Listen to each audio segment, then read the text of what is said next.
Well, let's unpack this further. Malcolm Penn is Chairman and Chief Executive of Future Horizons, which is a chip industry consultancy. Welcome to the programme, Malcolm.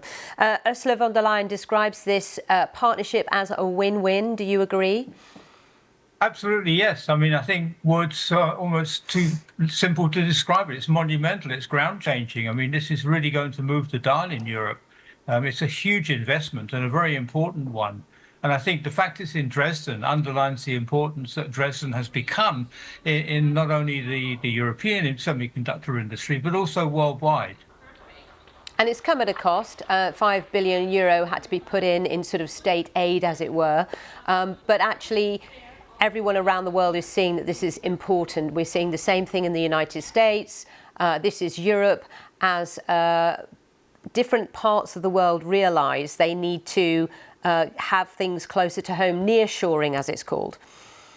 Yes, that's absolutely true. And I think, I mean, semiconductors have been around for 60, 70 years, but it's only really since COVID that they really caught the world's imagination when people realized that these things are in everything we use. And they underpin 25% of world GDP. So when you think about the importance of that little silicon device in there, what it impacts, it's very important. So yes, it's $5 billion subsidy is half of the cost of that factory there, which is huge, a much bigger support than has ever been done before.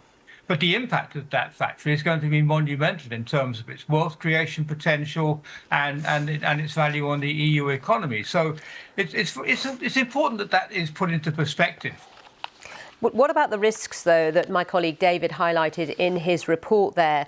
This is a Taiwanese company that owns 70% of this partnership.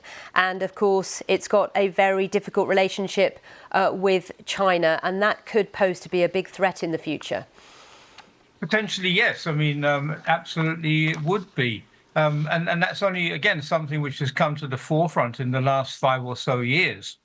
Until then, people kind of tacitly accepted that, yes, there was theoretically a risk, but probably was not that strong. But I think now it does need to be considered to be quite strong. And TSMC has grown up with everything in Taiwan pretty much.